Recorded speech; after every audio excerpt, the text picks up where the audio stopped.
Dans cette vidéo, nous allons nous arrêter sur le chapitre 5 de Proverbes. Le thème de ce chapitre est très important, c'est la fidélité conjugale ou la pureté sexuelle. Bonjour et bienvenue, je suis Jamal Attar, pasteur de l'église évangélique baptiste de Caen.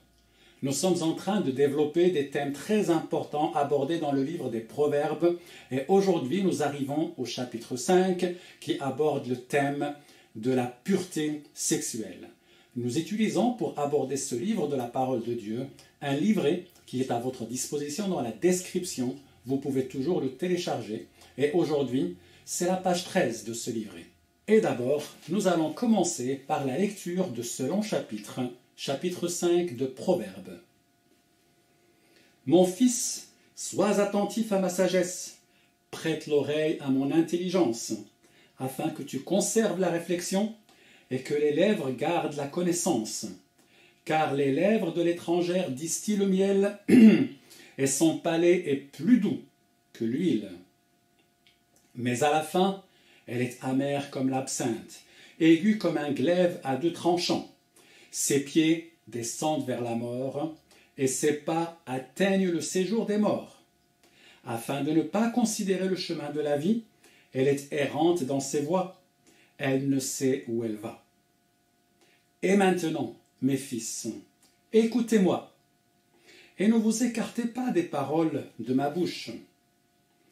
Éloigne-toi du chemin qui conduit chez elle, et ne t'approche pas de la porte de sa maison, de peur que tu ne livres sa vigueur à autrui, et tes années à un homme cruel, de peur que des étrangers ne se rassasient de ton bien, et du produit de ton travail dans la maison d'autrui, de peur que tu ne gémisses près de la faim quand ta chair se consume, et que tu ne dises « Comment donc ai-je pu haïr la correction ?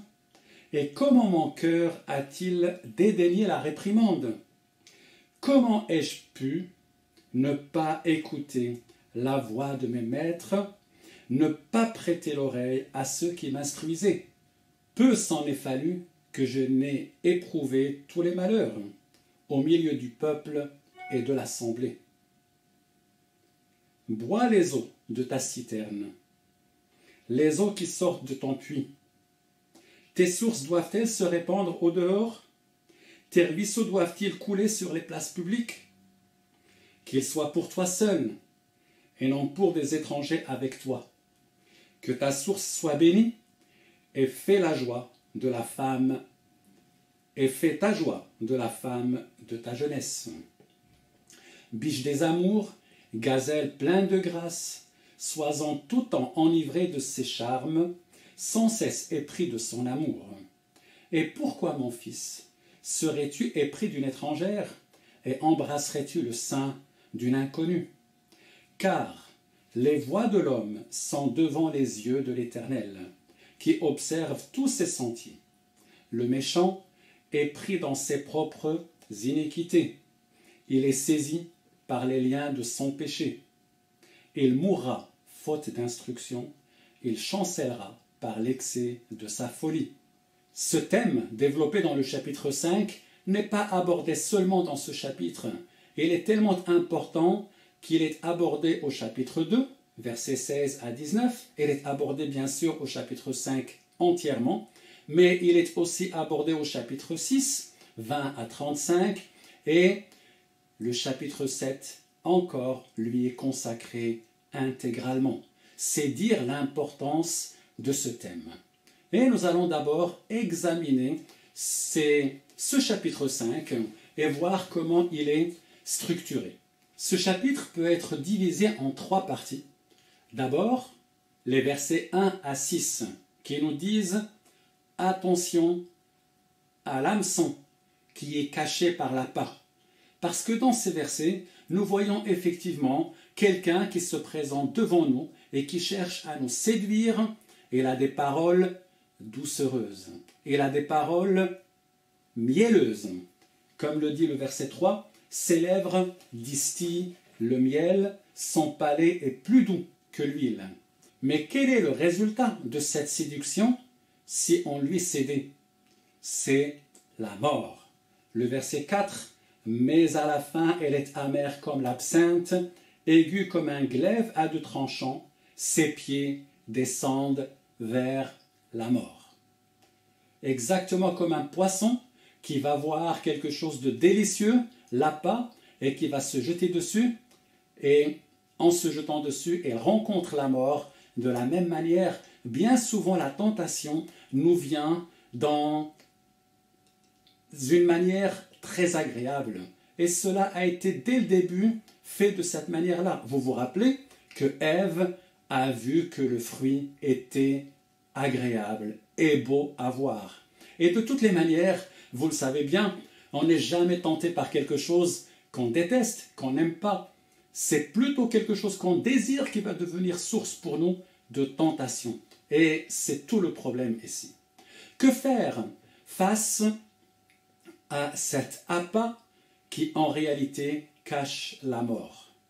Eh bien, les Proverbes, chapitre 5, continuent et au verset 7 à 14, ce passage nous dit la réponse face à cette tentation. Quelle est la réponse? Il faut fuir. Fuis la tentation. Résiste en fuyant, en t'éloignant de tout ce qui constitue objet de tentation pour toi. Et il va y avoir une manière de parler qui est très solennelle. Écoutez le verset 7. Et maintenant, mes fils, écoutez-moi. Oui, la tentation peut être tellement grave qu'elle devient source de détresse et de malheur et de ruine. Et c'est pour cela qu'il y a cette interpellation solennelle. Écoutez-moi, prêtez l'oreille à mes instructions. Et quelle est la recommandation qui nous est donnée à nous qui sommes appelés, interpellés pour écouter l'instruction? Eh bien, regardez le verset 8. Éloigne-toi du chemin qui conduit chez elle. Quelle est la réponse face à ce qui peut être source de tentation pour nous? C'est l'éloignement. Prends tes distances, fuis. C'est comme pour un alcoolique. Un alcoolique ne va pas s'amuser, un alcoolique qui a décidé par exemple de s'arrêter de boire. Il ne va pas s'amuser en entrant dans un endroit qui est dangereux pour lui, comme un bar, en disant c'est pas grave, je ne crains rien. Non, au contraire. Quand il rencontre sur son chemin quelqu'un qui l'invite à boire, il va tout faire pour échapper à cette invitation et ne pas y répondre. Et d'ailleurs, les Proverbes nous donnent une très belle image au chapitre 6. Et je voudrais lire avec vous ce passage. Voilà ce qu'il nous dit au chapitre 6, verset 27. Une fois qu'il nous a encouragés encore à nouveau à fuir, à ne pas répondre à l'invitation de la tentation, voilà ce qu'il nous dit au verset 27. Quelqu'un mettra-t-il du feu dans son sein sans que ses vêtements s'enflamment? Quelqu'un marchera-t-il sur des charbons ardents sans que ses pieds soient brûlés? Voilà une belle image qui nous montre qu'en réalité, si nous jouons avec le feu, nous allons nous brûler. Et donc, au lieu de jouer avec le feu, au lieu de jouer avec ce qui est source de tentation pour nous, au lieu de nous exposer à des dangers, et surtout quand il s'agit de la pureté sexuelle, si nous commençons à jouer avec tout ce qui est source de tentation pour nous, nous risquons de nous brûler, nous risquons de céder à la tentation. Et donc, ce que Dieu nous demande, c'est d'être ferme dans la décision que nous prenons. Fuis, éloigne-toi de chez elle, éloigne-toi de sa maison.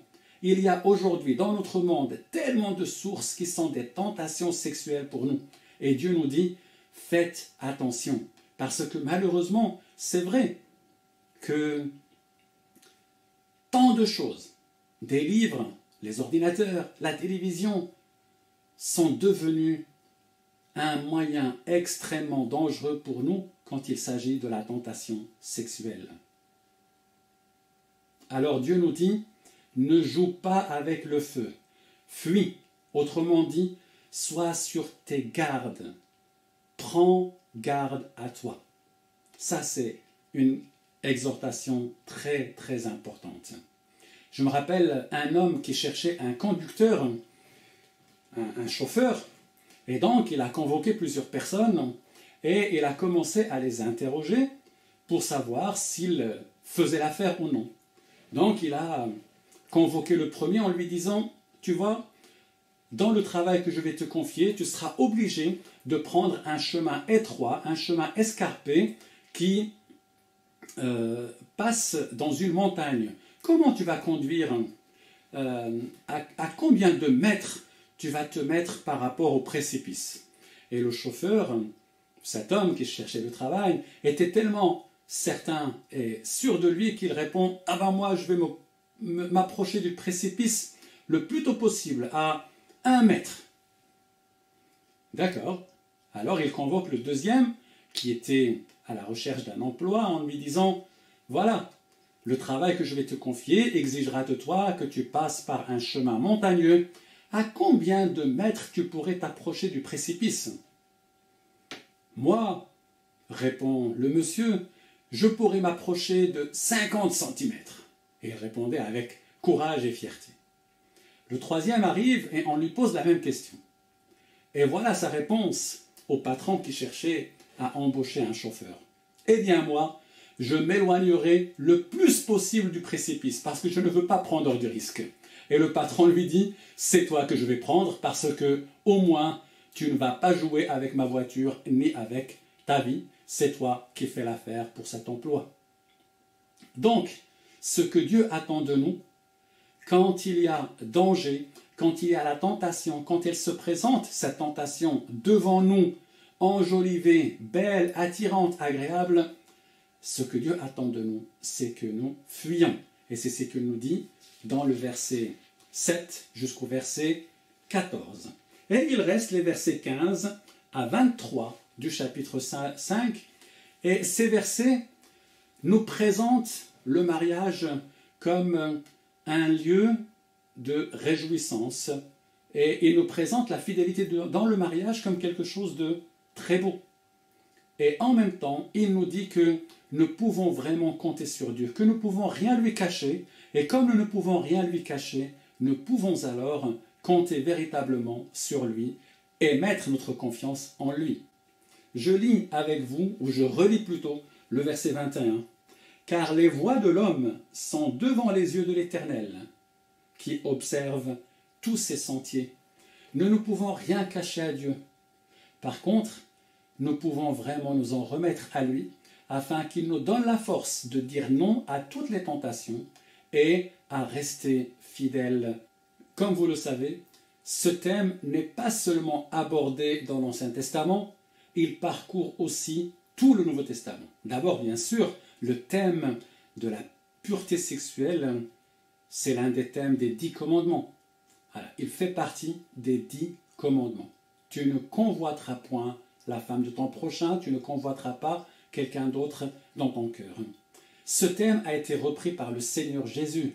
Dans le Sermon sur la montagne, il insiste et il pousse encore plus haut les exigences morales concernant la pureté sexuelle en nous disant que cette pureté est une pureté aussi du cœur. Celui qui regarde une femme avec convoitise, en la désirant, a déjà commis l'adultère avec elle, nous dit le Seigneur Jésus.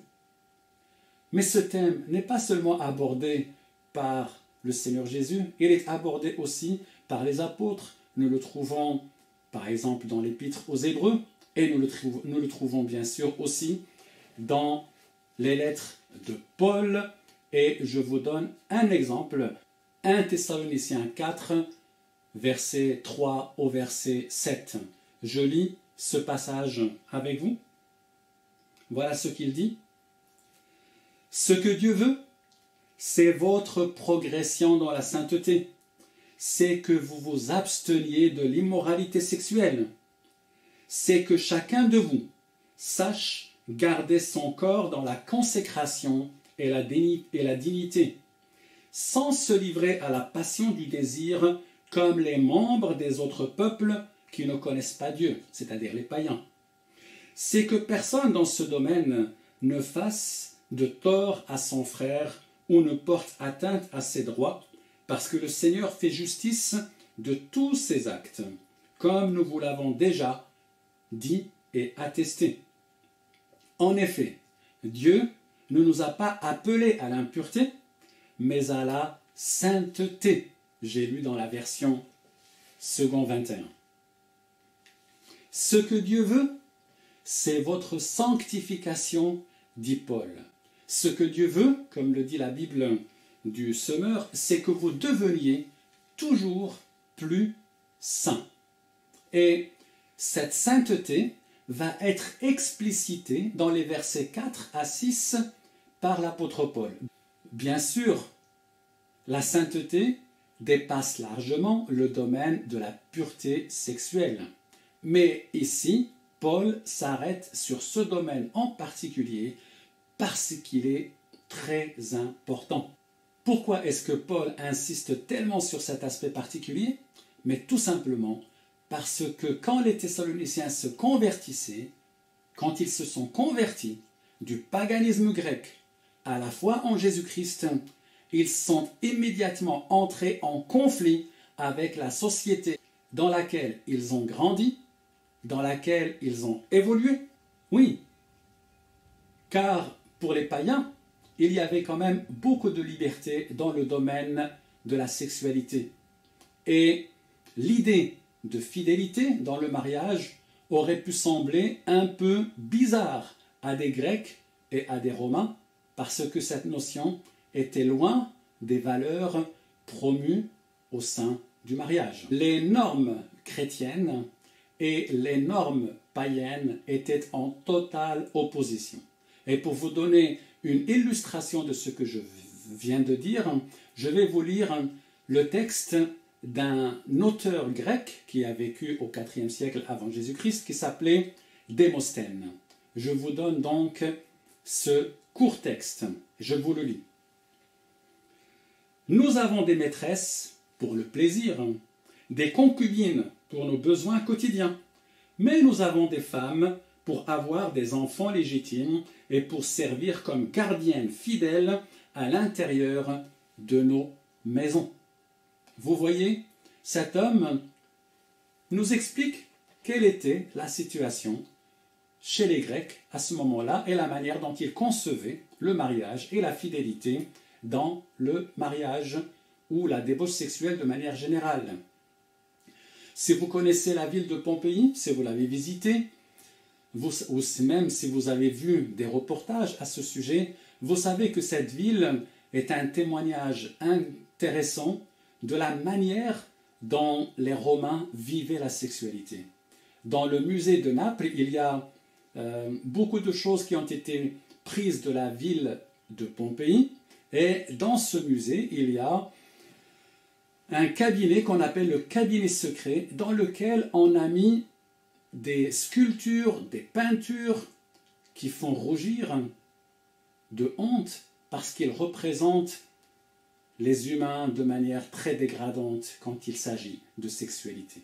Et je n'ai pas besoin de vous parler de la mythologie grecque et des dieux qui sont représentés dans cette mythologie et leur manière de se conduire affreuse. En réalité, les hommes ont fait les dieux à leur image. Et comment voulez-vous que des humains se conduisent de manière digne quand leurs dieux se conduisent de manière scandaleuse? Donc, les chrétiens de Thessalonique étaient dans un grand embarras, puisqu'ils n'étaient plus des païens, adeptes du paganisme grec, mais ils sont devenus des chrétiens, c'est-à-dire des personnes qui reconnaissent en Jésus et en son royaume le Seigneur et le roi de gloire. Et donc, ils ont changé de valeur. Et l'apôtre Paul les met en garde en leur disant « Vous n'appartenez plus au monde dans lequel vous avez grandi. vous allez être confronté à la société dans laquelle vous évoluez. La société va vous présenter des valeurs qui ne correspondent absolument pas aux vôtres. Et c'est la même chose pour nous aujourd'hui. Aujourd'hui, nous sommes, en tant que chrétiens, confrontés à une situation totalement à l'opposé de ce que nous croyons, de ce que Dieu attend de nous.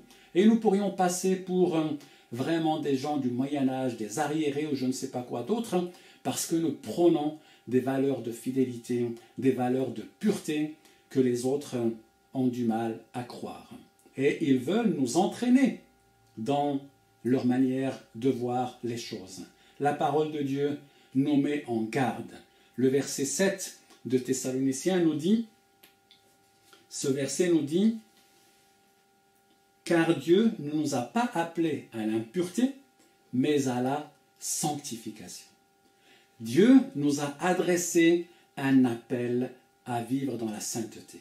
Par l'appel que Jésus nous a adressé, par l'appel que le Seigneur de gloire nous a adressé, nous sommes saints. Oui, nous sommes déjà saints par appel. Mais ce que Dieu attend de nous, c'est que nous devenions ce que nous sommes en lui, en Jésus-Christ. Nous sommes saints en Jésus-Christ. Et Dieu nous dit, maintenant, devenez ce que vous êtes. Alors que le Seigneur nous donne la force de vivre dans la pureté à sa gloire. À bientôt.